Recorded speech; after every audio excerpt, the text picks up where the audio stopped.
Good afternoon and welcome to the City of Toronto's COVID-19 media briefing for Monday, March the 8th, 2021. Joining us today is Toronto Mayor John Tory, Toronto Fire Chief and General Manager of the Office of Emergency Management, Matthew Pegg, and Toronto's Medical Officer of Health, Dr. Eileen de Villa.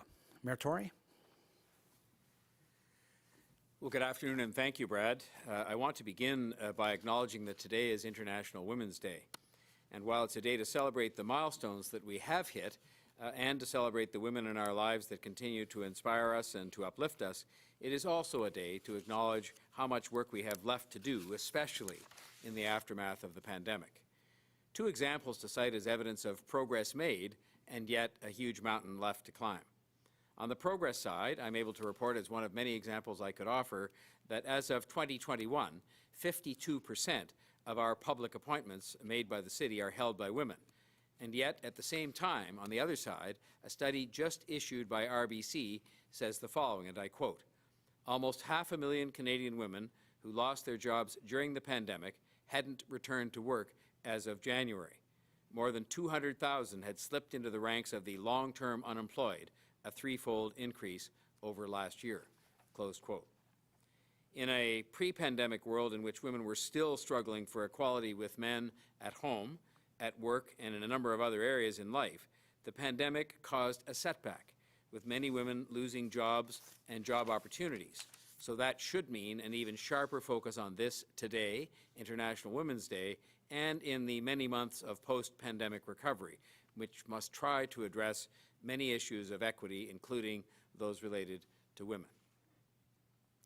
We have great news to share today on the COVID front.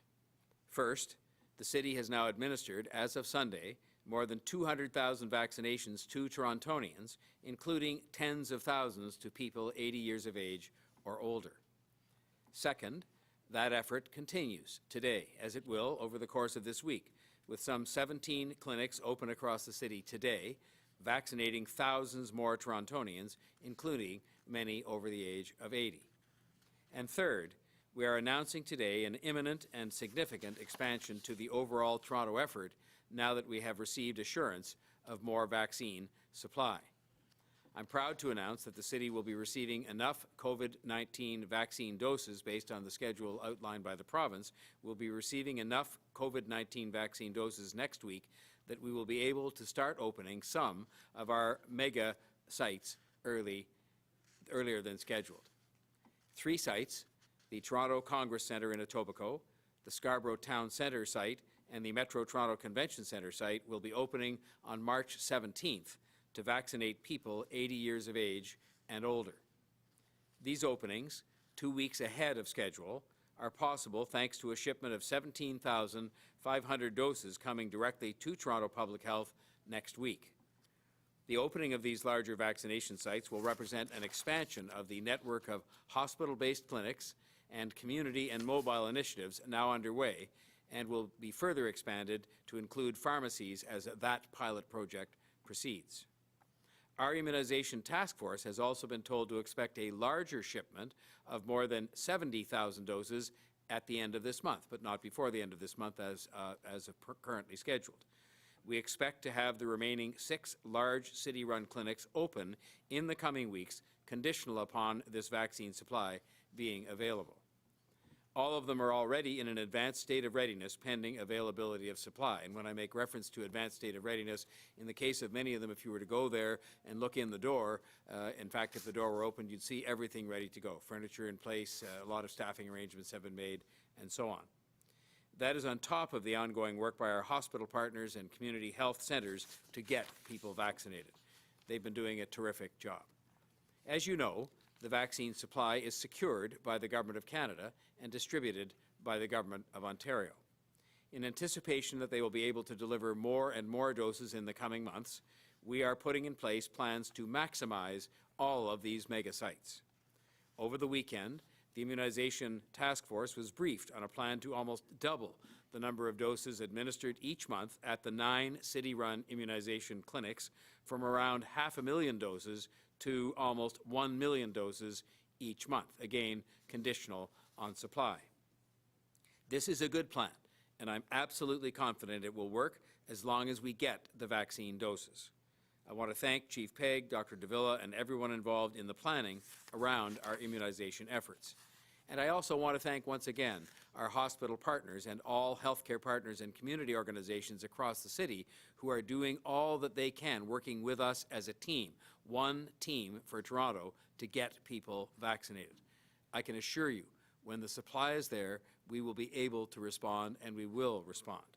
This truly is a Team Toronto effort, and we are all determined to get people vaccinated as fast as we can and as fast as the supply of vaccine allows. After a year of combating COVID-19, this vaccine news is great news. It's fantastic news. It means we are making important progress towards making sure that everyone who wants the vaccine gets it. Every shot in the arm is a step towards putting this pandemic behind us and addressing a number of the myriad of issues that people have out there, whether it be business issues or personal issues or issue with the color of zone that we happen to be in at any point in time. This is going to be a key step forward that's going to help us address many, many of those problems. I'd now like to ask Chief Pegg to give his report from the Immunization Task Force and to provide further details with our thanks. I'm sure I speak on behalf of all of you in thanking him and his team and Dr. Davila for all the hard work they've done to pick up the pace of what it is we're able to do as a city, thanks to having some additional supply. Thank you, Mayor Tory. Before I begin this afternoon, I too would like to acknowledge the importance of International Women's Day. I am privileged to work alongside a number of incredible women each and every day, from first responders to senior executives and medical doctors to those working on the front lines of the battle against COVID-19. I would like to take this opportunity to acknowledge the unwavering leadership and dedication made visible each and every day by truly extraordinary women. We need only to look at the right side of this table to understand how unmistakable this is for us all. Thank you for all you do and for paving the way for an even brighter future for us all. From the outset of COVID-19 in Toronto, we have developed incident management systems and processes that enable timely and effective responses to the rapidly changing circumstances that have presented themselves. I'm very pleased to advise that our team is now responding to rapidly developing good news. Next week, as Mayor Tory announced, the City of Toronto will begin to receive much larger regular allocations of COVID-19 vaccine from the Province of Ontario for administration in city-operated mass immunization clinics. The Province of Ontario has indicated that a combination of Moderna and Pfizer vaccine will roll out to both city-operated and healthcare partner clinics as follows. On the week of March 15th, 17,500 doses. On the week of March 22nd, 98,920 doses. On the week of March 29th, 174,200 doses. On the week of April 5th, 80,730 doses. And on the week of April 12th, a further 80,730 doses. Thereafter, we will continue to receive allocations of COVID-19 vaccine in order to enable the accelerated administration of COVID-19 immunization across Toronto. As a result of this increased allocation of vaccine, as Mayor Tory advised, I'm very pleased that we will be opening 3 city-operated mass immunization clinics next week, more than 2 weeks ahead of schedule. On March 17, the following city-operated COVID-19 immunization clinics will begin initial vaccinations for Toronto residents 80 years of age or older: Metro Toronto Convention Centre, Scarborough Town Centre, and the Toronto Congress Centre. Beginning March 17th, these clinics will operate 7 days per week, from 11 a.m. through 8 p.m. daily. We continue to prepare our network of 9 fixed location immunization clinics, which will be augmented and supported by mobile and partner-operated clinics. As previously announced, the provincial clinic registration and scheduling system is to come online on March 15th. However, in order to avoid delaying the launch of city-run clinic operations, We are working with our provincial partners to establish an interim registration and booking process for these three initial clinics. This interim solution will build on our previous proof of concept clinic operational plans. Our teams are hard at work now, finalizing all of these details, which will be shared in the coming days, including when eligible residents will be able to begin booking their appointments and how they will go about doing so. Our clinic operational plans are fully scalable, and we have plans in place to be able to increase the number of vaccines that are able to be administered in the city-operated clinics to approximately 975,000 doses per month, as vaccine availability permits. Further, from the outset of our planning operations, we have included plans to be able to expand the hours of clinic operations as required, including the expansion to 24-hour operations. At the point where we are administering approximately 500,000 doses of vaccine per month, our Immunization Task Force Command Team will give careful consideration to expanding the hours of clinic operations in a manner consistent with both vaccine availability and resident need. Building, implementing, and operating plans of this complexity and magnitude require an extraordinary effort. I thank everyone for their patience as we finalize the specifics relating to the interim registration and scheduling system, and I look forward to sharing more details with you shortly. Currently, our hospital partners continue to vaccinate priority groups identified by the Province of Ontario. Vaccine supply is allocated directly to the hospitals in Toronto by the province. Today, our hospital partners announced a streamlined registration system for eligible residents who wish to register for vaccination at a hospital or Ontario Health Team partner-operated clinic. This system is now available at vaccineto.ca. As this system was just launched today, people are asked to be patient as they may encounter some delays in registering. As vaccine supply continues to increase, and in addition to the 9 city-operated clinics that are being prepared for operation, there are plans in place with our partners for approximately 350 additional clinics, including 49 clinics that will be operated by hospital and Ontario Health Team partners, 46 clinics that will be operated by community health centres, and 249 clinics that will be operated by pharmacies. This extensive network of COVID-19 immunization clinics, which will also include primary care physicians, will ensure that vaccines are widely available across the City of Toronto as very soon as vaccine availability permits. I am blessed to work alongside a team of truly dedicated and talented people who continue to give their all every day. I would like to extend my sincere personal thanks to our entire team, who are working day and night to bring the total City of Toronto COVID-19 immunization plan to reality. The COVID-19 pandemic has taken an immense toll on us all, and the impacts on our residents and businesses have been truly unprecedented. Our ability to accelerate the opening of city-operated COVID-19 immunization clinics next week represents a very bright light on the horizon. Thank you for continuing to help fight COVID-19, and thank you for your continued patience as we have waited for the arrival of more vaccine. As we begin to receive more vaccine next week, with even more to follow, we will move much closer to the day when COVID-19 will be behind us, and when we can all return to life in our city that we all miss so much. Please continue to monitor toronto.ca/COVID-19 for the most up-to-date information on the immunization effort in our city. Thank you. I'll now invite Dr. Davila to bring her remarks. Thank you, Chief Pegg. Good afternoon and happy International Women's Day to all. Today, I'm reporting 636 new cases of COVID-19 257 people are in hospital, and 53 people are in the ICU. I'm sorry to have to report 4 new deaths.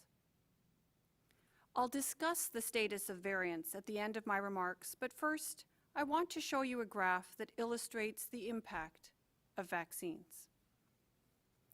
This graph is about cases in long-term care and retirement homes in Toronto. You see the trend follows the general rise in cases that we saw in December and the new year throughout Toronto. By the week of January the 3rd, there were over 300 cases in long-term care and retirement home residents. But at the tailing end of the graph, we see, with vaccination completed, that the case counts are very small. The week of February 21st saw 2 cases in residents within Toronto's 80 retirement homes and 87 long-term care homes. That is exactly the kind of outcome we hope for following a vaccination campaign. I also want to speak to an anecdotal story from a long-term care home with about 100 residents, where by mid-February, 91% of those residents had received 2-dose immunization, as had about 70% of staff. Nonetheless, 7 cases were identified in unimmunized staff in late February, and 6 of 7 are variants of concern. To date, there are no new reported cases or illnesses amongst immunized staff and residents, and there have been no new cases linked to this home in the past week. There are 4 viable vaccines approved in Canada. I know there is discussion that some vaccines are seen as better or stronger than others. This is usually based on descriptions of each vaccine's overall efficacy. There are 2 points I wish to make in that respect. First, as Medical Officer of Health, I can promise you I am immersed in information about the vaccines. Let me say as plainly as possible that when it's my turn for a vaccine, I would happily receive any of the 4 with complete confidence. Second, the data shows that all 4 work equally well at preventing serious illness requiring hospitalization and at preventing serious illness resulting in death. That's what we must really prevent. That's the level of protection that matters. So I encourage you to get your vaccination when your turn comes, with confidence in the vaccine you're receiving. If you are vaccinated, you can have confidence that you are protected against the worst. Finally, I want to say something really important to remember in terms of taking care of your own health right now. These are exciting and promising times with vaccine supply on the increase. But please, don't mistake progress for completion. We have a ways to go yet, and I want to remind you, and we've seen this before, if we give COVID-19 an inch, it will take a mile. It will take any opportunity to establish itself and spread. So I have to ask you for more patience while we get millions of people in Toronto vaccinated. We will get there.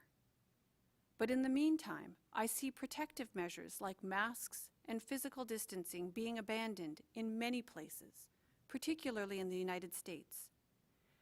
And while I understand the weariness, I also know the reality. COVID-19 has not gone away. It and its variants are still out there, just looking for a person to infect. 2,004 cases have screened positive for mutations and are expected to be confirmed as variants of concern in Toronto. A week ago, that number was 1,179. So we have come perilously close to almost doubling this count within a week. And our calculated doubling time is now at 9 days. While our last full week of data showed that 32% of COVID-19 cases involved a variant, preliminary data from the most recent period suggests almost 40% of our reported cases are now being screened positive as a variant of concern. The Scripps Research Institute and the Center for Infectious Disease Research and Policy at the University of Minnesota found in all countries where variants caused threatening resurgences. In each instance, it was when variants comprised 50% of all viruses identified. Beyond the threat of spread due to increased transmissibility, I also worry about the potential effect of variants on the vaccines. The risk is somewhat analogous to antibiotic resistance, which we all understand. Overuse of antibiotics has reduced the ability of many of those vital drugs to fight infection. In the same sense, we have seen the adaptability of the coronavirus as it spreads from one person to another. But a virus that isn't being transmitted is a virus that doesn't get the opportunity to mutate. The vaccines are powerful, but they are not beyond challenge. I have confidence the vaccine platforms can be adapted to counter variants, but we must absolutely play our part. We cannot take the promise of vaccines for granted. We have to be able to rely on the power of the vaccines to protect us. Forcing COVID-19 into decline is achievable. We're seeing it already in our long-term care and retirement home residents. In this transition phase toward a vaccinated majority, it requires us to continue taking steps to protect ourselves, those who matter to us most, and by extension, everyone else around us. With that, I'll now hand it over to Brad so that we can take some questions. Thank you very much, Dr. Davila. Before we go to questions, just a reminder to please unmute yourself so we can hear your question, and we'll go first to Brian Passafume from the Toronto Sun. Go ahead, Brian. Yeah, good Monday afternoon, everybody. Hope everybody had a great weekend. Hey, my first question. First of all, you're going to have some great news here regarding the city getting some more vaccine doses. It's a long time coming, and I think everybody in the city is glad about that. But how does this impact the delivery of vaccines to frontline workers? I've spoken to a lot of city paramedics who are concerned that despite being on the literal front lines of this fight, intubating patients, performing CPR, doing a lot of things that are kicking up a lot of aerosolized virus particles, there's still paramedics who haven't received their first dose, and seeing others in less exposed positions getting the shot ahead of them. What is the city doing to ensure the frontline medical workers are getting their shot and will get their shot? So Brian, why don't I take the first kick at answering your question? I would say this, clearly our interest, along with our vaccinating partners in the health system, is to provide vaccines as quickly as possible to all those in the city who would like to receive that vaccine.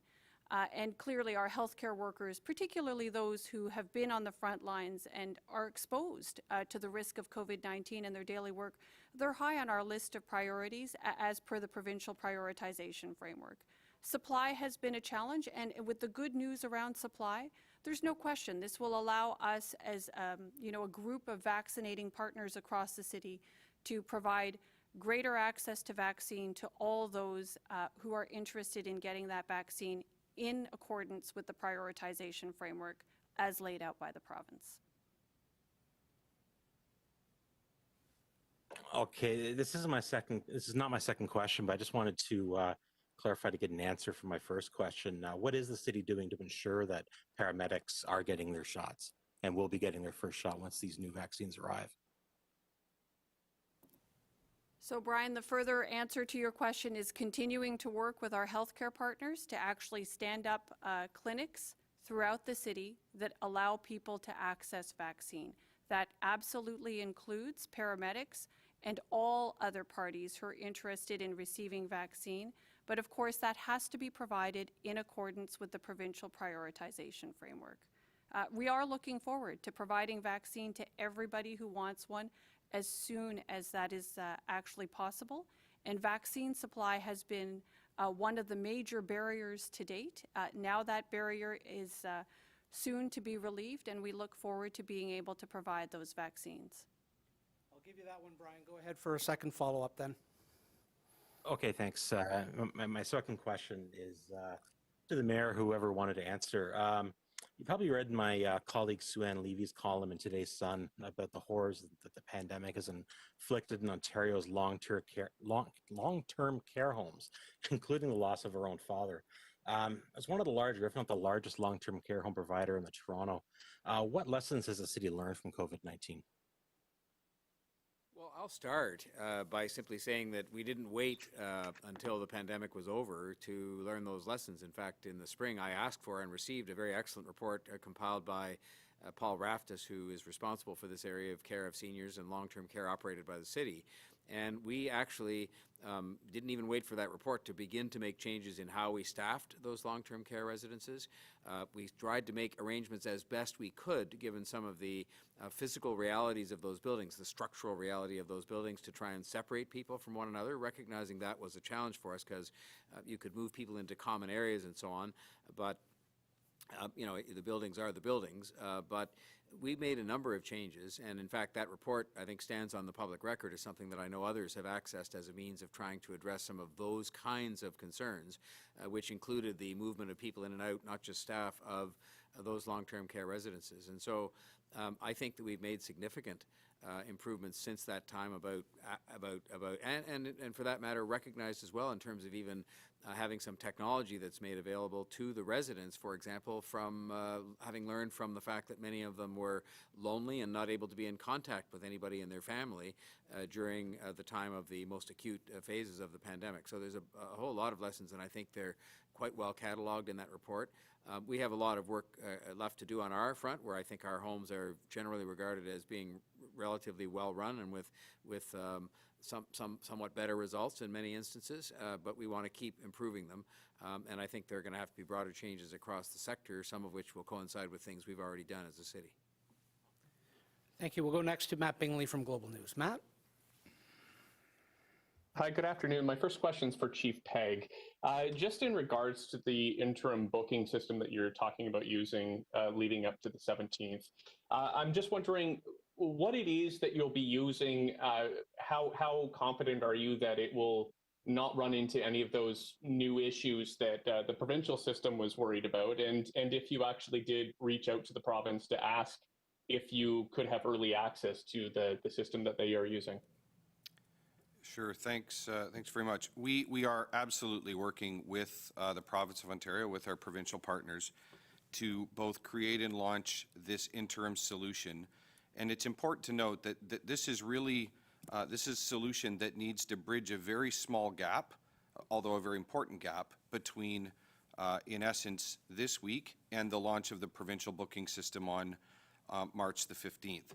This is a system that builds upon and leverages the lessons learned and builds upon the pre-existing frameworks that we had put in place in January and February for our initial proof of concept clinic operations. And the details, the fine details of that are very much still being worked out, and I do look forward to being able to share them with you in the next couple of days, and I commit certainly to doing that.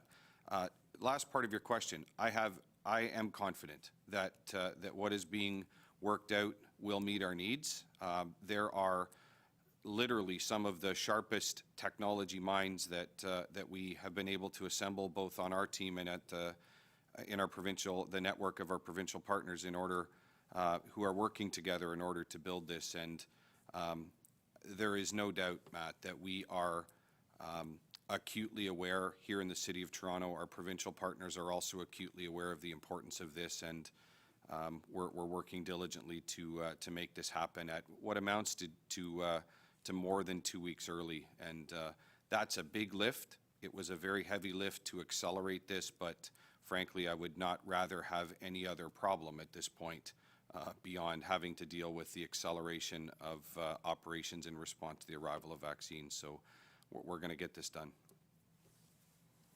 Okay, thank you for that. Dr. Davila, I'm just wondering, when you talk about the variant cases, again, I'm wondering if you can tell us how many of those screened cases or even positive cases are actual active cases in the city at the moment, and how much you see the arrival of vaccines versus the variants as a bit of a race against time at the moment.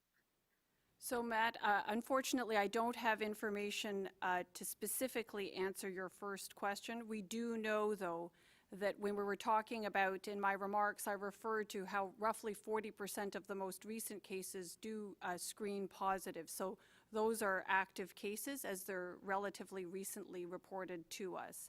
So I do think we need to be quite concerned about variants of concern. Just based on our own experience and the experiences of jurisdictions in and around the province and certainly beyond. We know that parts of Western Europe, notably the United Kingdom, have had significant challenges related to B117, sometimes called the UK variant. These are the kinds of things that we're constantly watching and seeking to learn from, right? We need to learn from the experiences of those jurisdictions that are a little bit ahead of us in respect of their experiences. When it comes to vaccines, as I mentioned, there's lots of reason for promise, and there's hope certainly on the horizon. And the best thing that we can do to maximize the opportunity for that hope to actually be realized in its full potential is to minimize the spread of disease right now. And we know what that comes down to. It comes down to the measures for self-protection that we've all become so familiar with. And yes, as I mentioned in my remarks, we are, I think, increasingly weary of the measures that we have to undertake in order to reduce the spread of COVID-19, but we are almost there. Just a little bit more. We know the measures work, and we have good reason to have faith in the vaccine.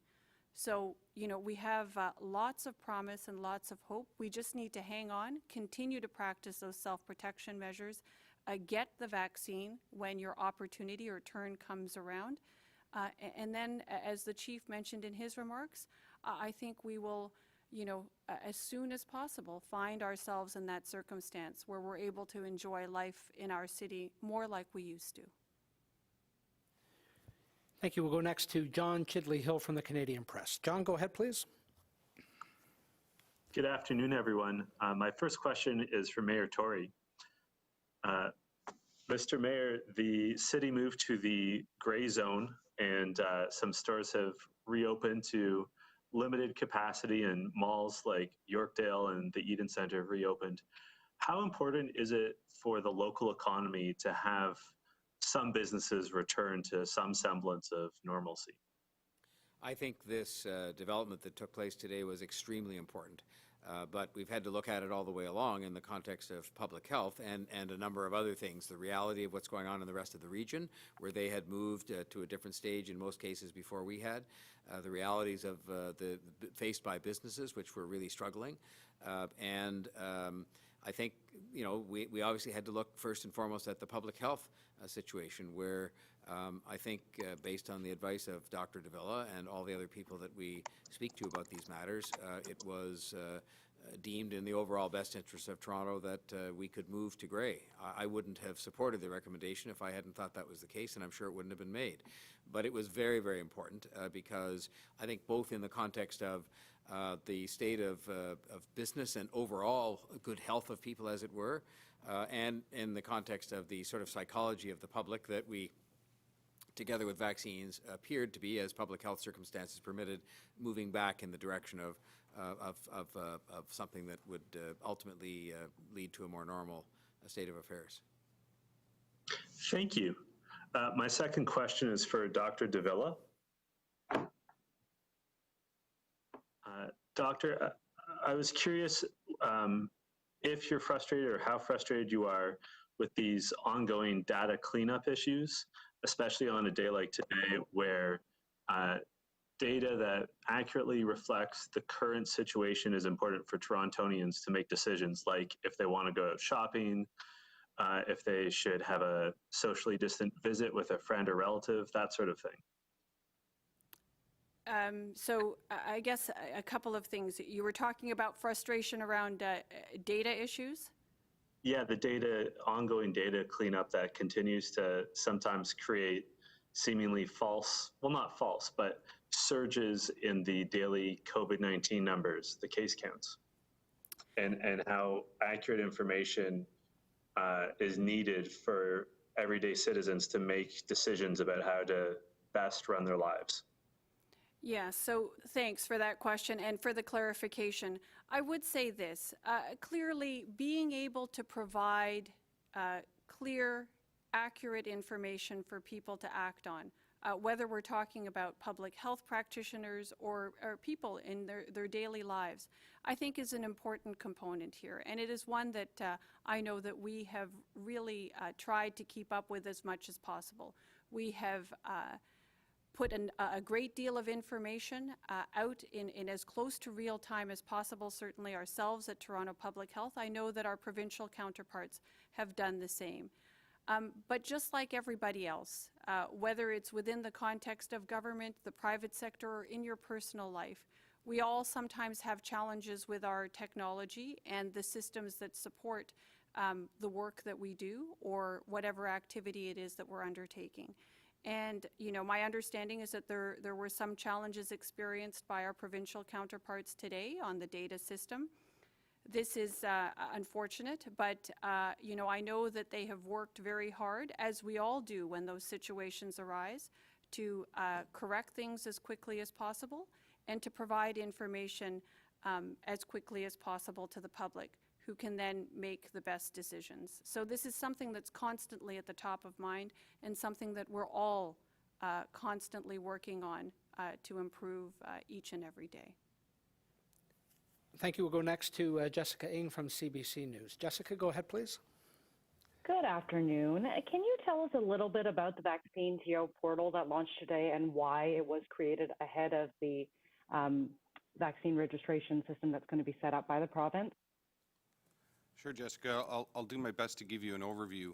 So the Vaccine TO portal is something that has been created by our hospital and healthcare partners in an effort to assist residents in accessing the ability or in making their own individual appointments for vaccine in clinics that they operate, they being hospital and healthcare partners.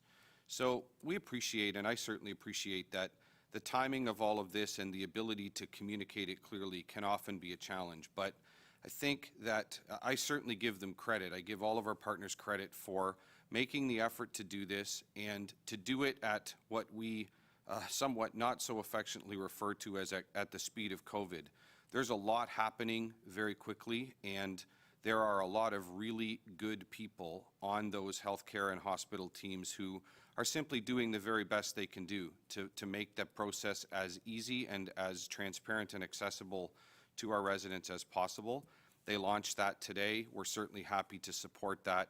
And that, of course, will, in short order, be augmented by the provincial registration system that will come online. And it is that system, the provincial booking system, that we, the City of Toronto, will leverage for all scheduling activities for city-operated immunization clinics. But We are certainly working together in one effort, one Team Toronto effort, if you will, in order to drive the vaccine process and make vaccine as available as very soon as possible. Thank you. And second question, when you're going through the Vaccine TO portal there, you can see what groups are being prioritized by different hospitals. Now, why is it that some Toronto hospitals are prioritizing homeless residents and some are not? So with respect to the priority populations that are being provided vaccine by our hospital partners and our health system partners writ large, effectively what they're doing is that they're following the provincial prioritization framework. And this is the nature of the collaboration and teamwork that is being done across the city with all the healthcare partners, ourselves included. So some hospitals have access and have particular relationships with providers who are better suited or have established relationships with different subpopulations. They've taken on certain subpopulations in terms of vaccinating them, and other hospitals have taken on other partners. I think it's just a reflection of divvying up, if you will, the responsibilities across the many different partners so that we can get the job done as quickly as possible, as efficiently as possible, and as effectively as possible. Great. Thank you very much. We'll go next to David Ryder from the Toronto Star. Dave, go ahead. Hi, everybody. Excuse me. Dr. Davila, can I just follow on the earlier question about today's number, which seems a lot higher than in recent days? Is that strictly a matter of a data issue? Because some experts are pointing at, if not a stagnating number in Toronto, potentially with the variants going up. There's some talk about possibly even being in a third wave or following some of the worst trajectory we've seen from modeling. Can you kind of address that issue? So, Dave, I will try to address the issue. I don't know that I can answer the, with, complete certainty. That's sort of the nature of a pandemic. I would say this: there were some data issues reported through our provincial counterparts. That certainly is part of the issue. I would also say, though, that as we have noted throughout the course of the pandemic, one day of data does not a trend make. So I can assure you, we are constantly monitoring that which is happening. We are obviously, keeping an eye on our case counts, observing that which is happening with our reproductive number. All of the different indicators as carried on our website that's at least a subset of the indicators that we're constantly monitoring to ensure that we have a handle on what's happening here in the city and are providing the best advice that we can, premised on the best available evidence around what to do. But certainly there are some data issues that were reported by our provincial counterparts. That's part of the reason behind today's number. I don't know that it's the whole of it, and I think what we'll need to do is continue to observe, continue to be vigilant, and again, I would ask people to continue to practice those measures for self-protection. That is still fundamentally what we can all do in order to reduce the spread of COVID-19 until such time as we can get vaccine out there to everybody. Thank you. My follow-up question is about the clinics possibly going 24 hours. It sounded last week, we heard from Mayor Tory and Councillor Cressy that it seemed like almost certain. This morning, I think on CP24, I heard maybe a more cautious approach from Mayor Tory, and today we're hearing about certain thresholds. Can somebody elaborate exactly whether we'll know when there are going to be 24-hour clinics, and also if somebody can just answer when the city portal will be alive? Thank you. Sure, David. I'm happy to talk about clinic scheduling. So from the start of our planning operations with respect to city-operated immunization clinics, we have embedded and given consideration to the eventual potential to expand hours of operation, and that those may be partial expansions, or we have given consideration and in fact have plans in place to be able to expand to 24 hours. There are a couple of key drivers that would inform that decision.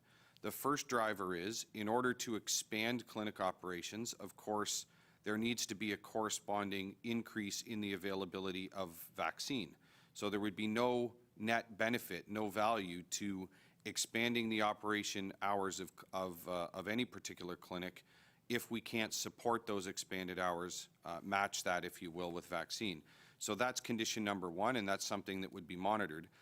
As I stated in my remarks, we know based on the tactical and operational plans for the deployment of the clinic, our network of 9 clinics, we have capacity right now to reach nearly 1 million doses a month, 975,000, I believe, off the top of my head, is what our planned capacity is at the planned hours of operation.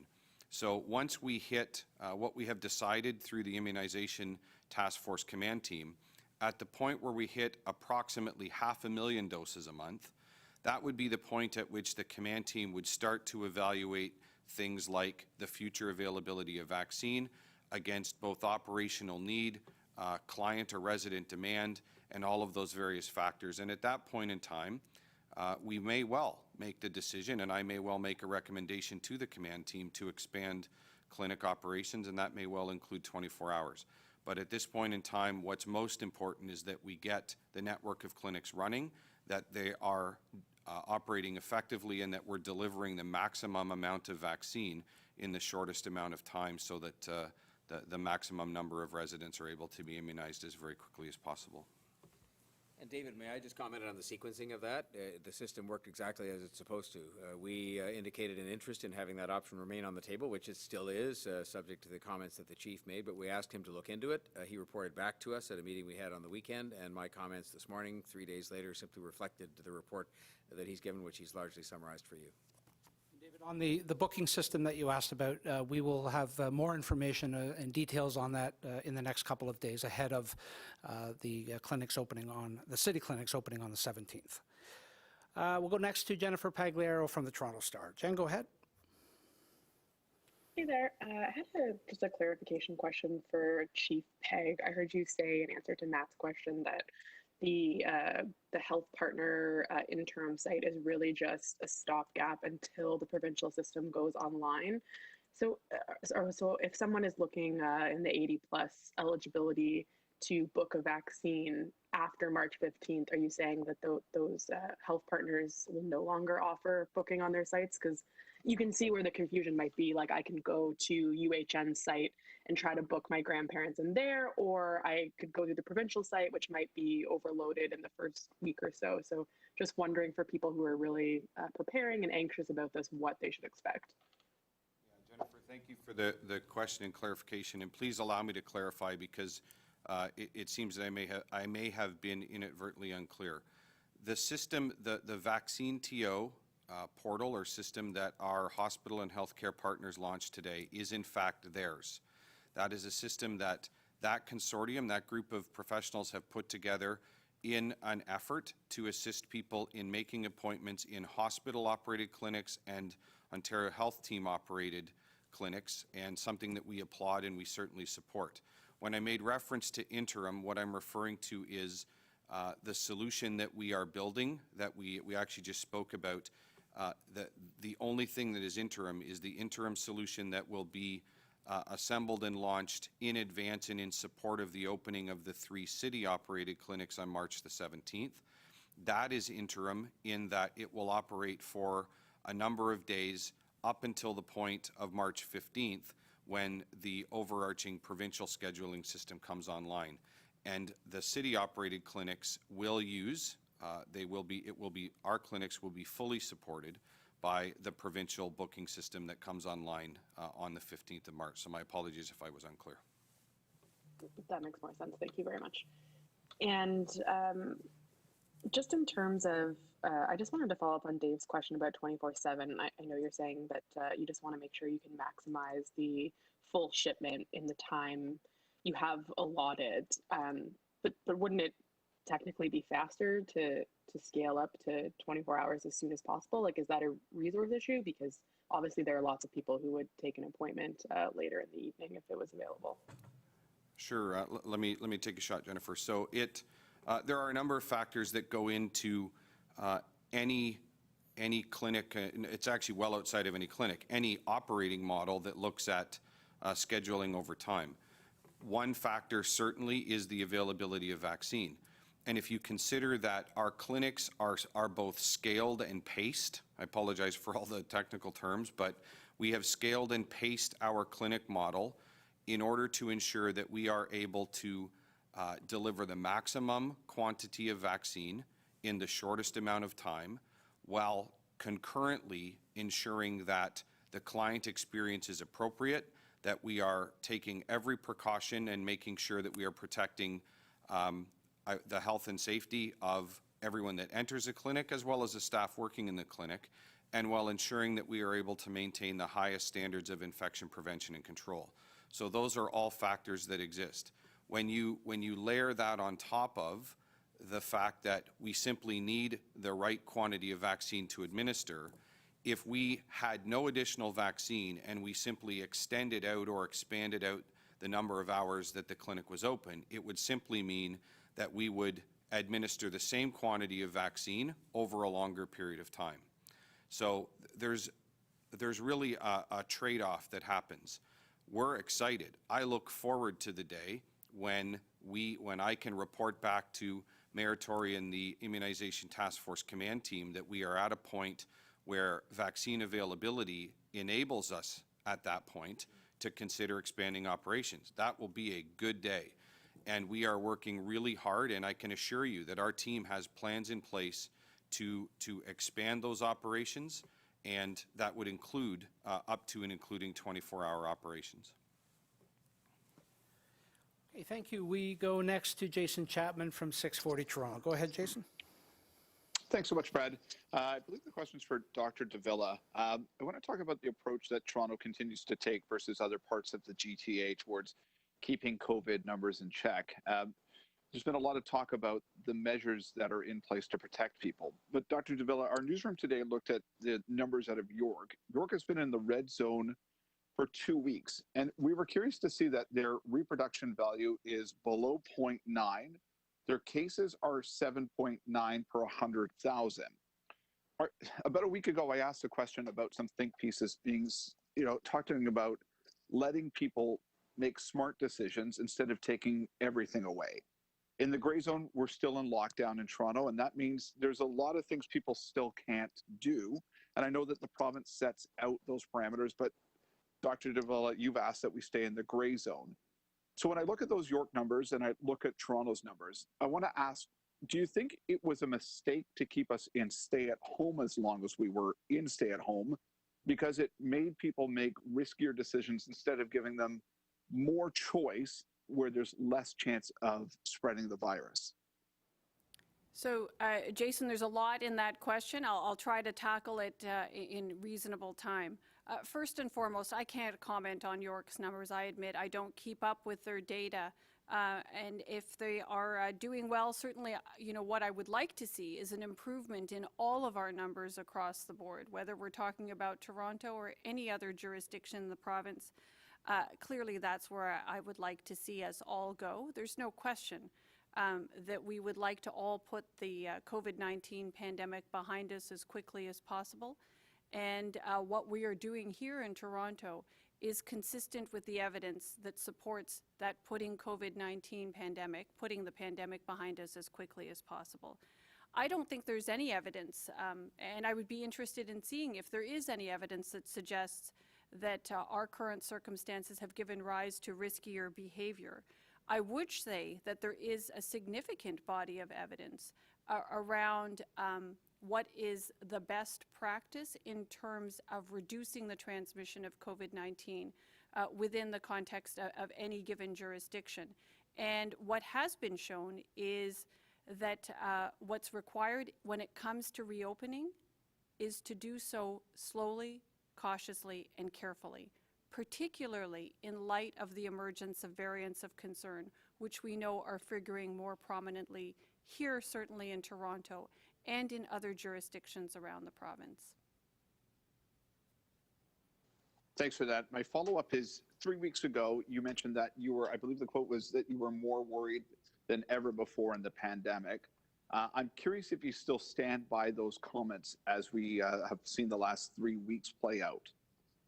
So, I was very, very concerned at that time. And I still stand by those comments because that reflected my perspective at the time. I do think we have to look at the experiences of jurisdictions all around the world.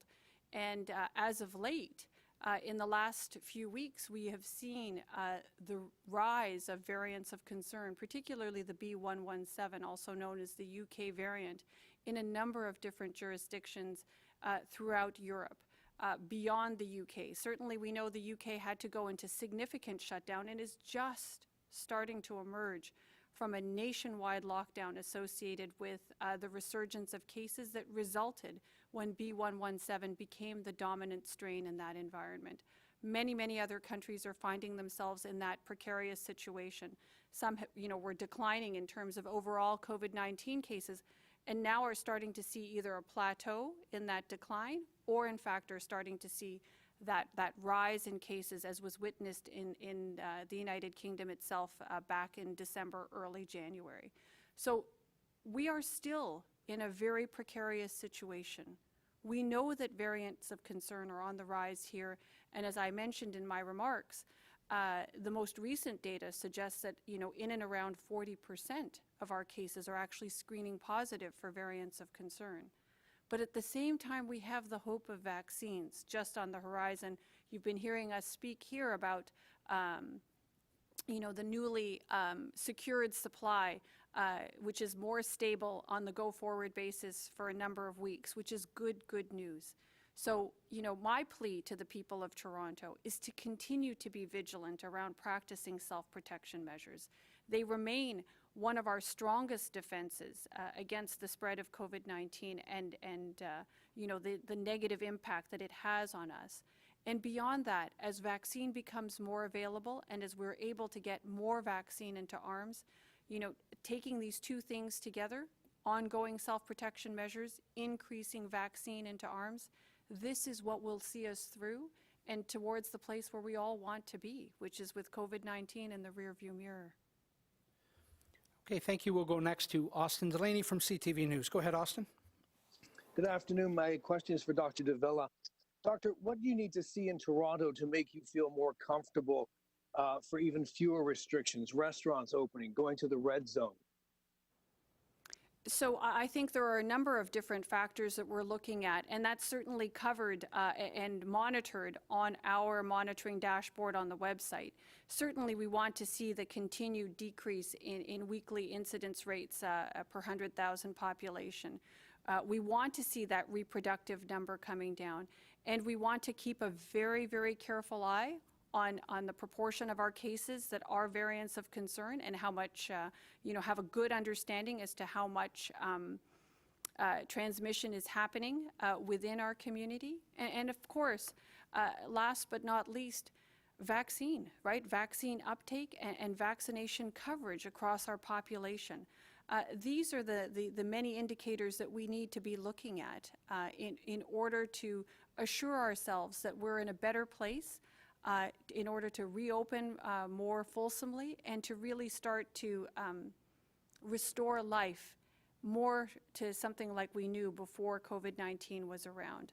I would say, and I'm sure you'll hear, the mayor and others around us say, and I've certainly heard this from the business community directly, that the notion of opening and closing and opening and closing again is the worst possible scenario. So the idea is to make sure that as we, start to emerge and as hope becomes, more of a possibility here in our city with the advance of and the arrival of more and more vaccines, and hopefully with the continued decline of COVID-19, that we will be able to see more activity return to our city, and we'll certainly work with all of our partners to ensure that they're doing that in as safe a manner as is possible. There's a follow-up. Is there any concern that with the number of variants around? Austin, hang on one sec, Austin. Austin, just one sec. The mayor's gonna... Just before, I'd like to just comment on that. First of all, we make these decisions as a team, but obviously we rely on those who are expert in health and medicine to advise us with respect to the health considerations, both in respect of the meaning of the numbers, but also in respect of things like the prevalence of the vaccines across the city. But what I also bring to the table, and others who sit as part of these discussions as a team, is considerations, as I've said before, of the psychology of the people, because there can be a circumstance in which things can become less effective over time. The state of the region overall, because we are part of a very big region of a very high population of people. And finally, the state of the economy, with the overriding objective being to make sure that when recommendations are made to the province, because they make the decisions about gray, red, or any other color, that we are able to open and stay open and not have another lockdown. And so those are the discussions we have every single day to one extent or another, and we will continue to have them every single day because we want, when the time is right, and within the context of that kind of cautious approach Dr. Davila made reference to that's accepted around the world, we want to do this right, but we want to also do it as soon as we can. Okay, Austin, thank you. Go ahead. For both of you, Mr. Mayor, as well, is there a real fear there will be a step backward before there is a step forward? You know, I think a number of people have heard me say in recent days, and I think I'm quoting Yogi Berra, that prediction is difficult, especially about the future. I don't think any of us has a crystal ball. Certainly, there is reason to be optimistic, given the hope and promise of vaccines. But we also have reason to be cautious, given what we understand of variants of concern, their presence here in our city, and what we have seen has happened in other jurisdictions all around the world as variants of concern have become more prominent and have replaced the existing old strains and become the dominant strain of COVID-19 circulating in those communities. So, you know, I think that it is beholden on all of us to do the best we can to, you know, practice those self-protection measures. We know that this makes a difference.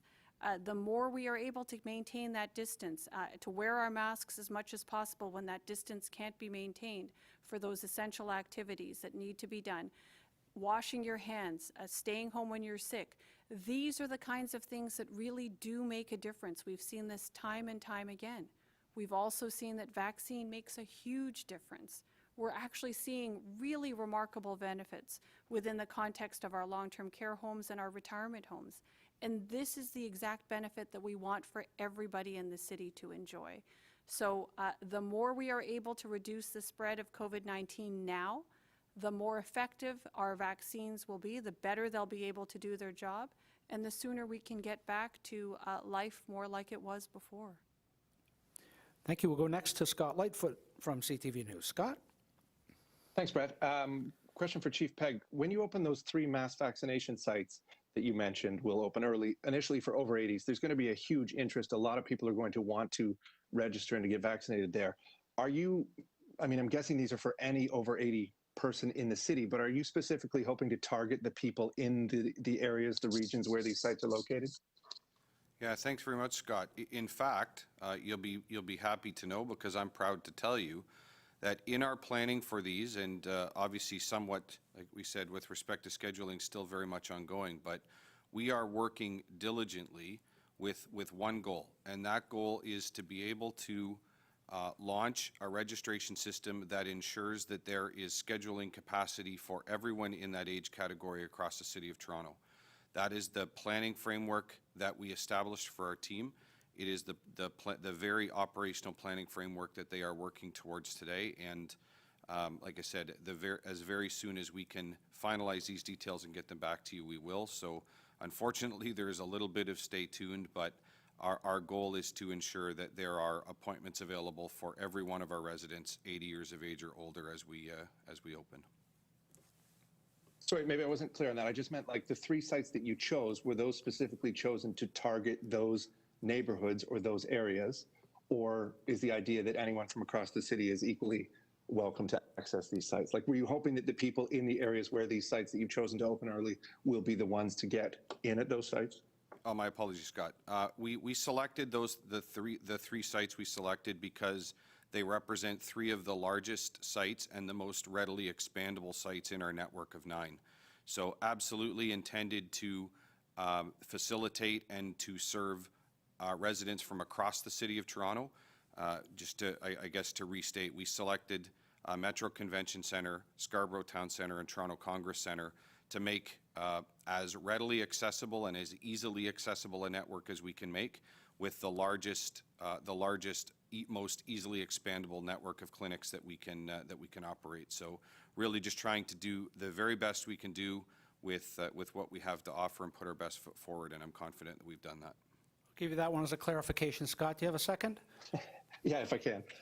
You mentioned that the Toronto-specific portal will be operational for a few days, maybe a couple of weeks there.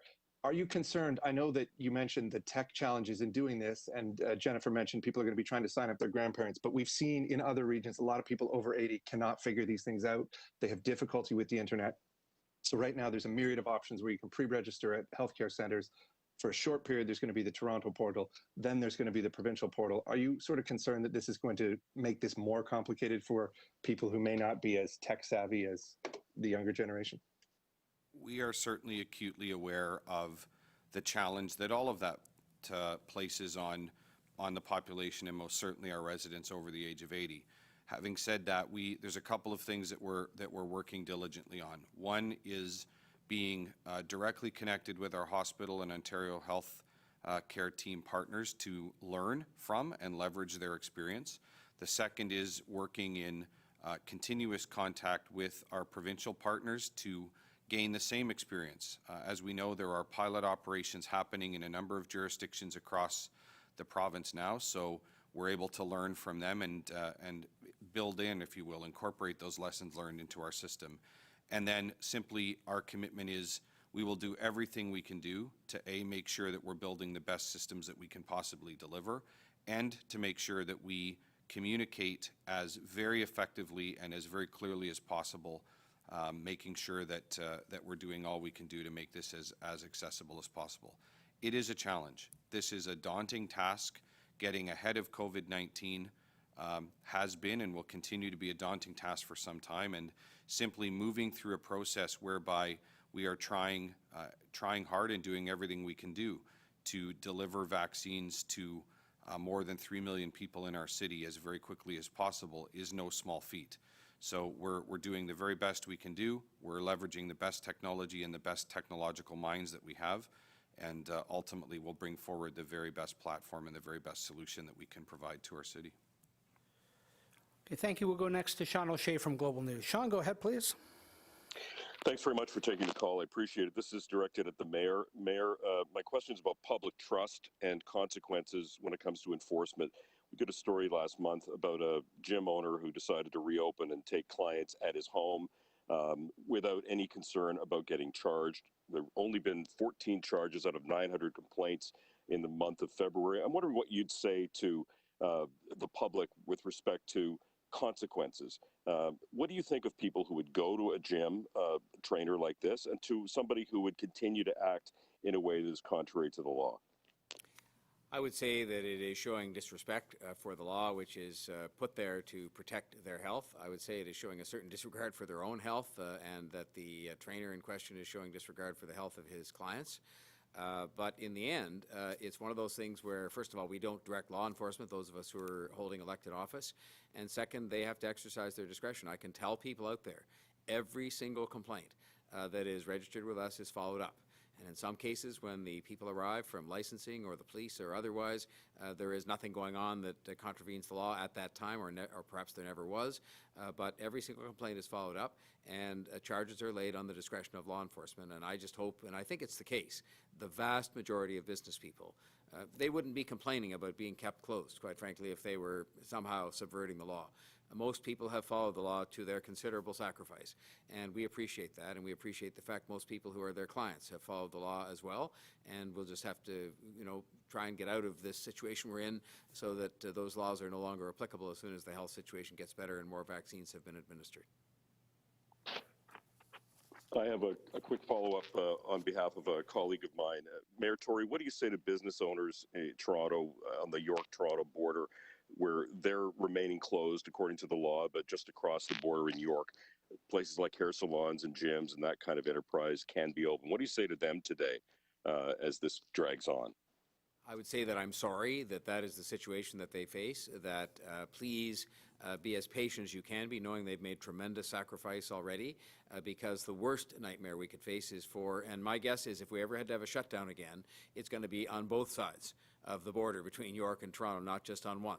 And what we're trying to do in the case of the best interests of our own city is to avoid opening and then having to close again by having a cautious reopening. It started today. Thousands of businesses reopened today in Toronto. And more will open as we go forward and hopefully improve the health numbers and all the other considerations I mentioned earlier on. But what we're trying to do is stop a situation arising where businesses on both sides of that border have to close again. I think that would be the worst nightmare scenario for most businesses. I think they would agree with that.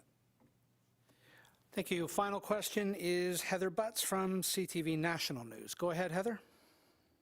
Hi, thank you so much for taking my call. My question for you today, I believe, likely directed towards Dr. Davila. The U.S. CDC released long-awaited guidelines today on how fully vaccinated people can visit safely with others, such as saying fully vaccinated Americans can gather with other vaccinated people indoors without masks. What do you make of the recommendations, and when might we see similar guidelines here? So I've just had a very quick opportunity to take a look at the CDC guidance, and certainly the Center for Disease Control in the United States is one of the most trusted public health institutions. So I would certainly take, give this a great deal of weight and consideration. With respect to what might actually happen here, usually these sorts of kinds of advice, this guidance, this type of guidance is generally provided, more on a provincial or a federal level. I know that these are the kinds of conversations that happen regularly at a number of advisory tables that are organized, certainly at the provincial level. I admit I'm less familiar with that, which is happening at the federal level. But I expect that similar guidance should be issued by those authorities here shortly. But I would expect that that which the CDC has put out there would have some weight and would be certainly considered in the deliberations at those tables.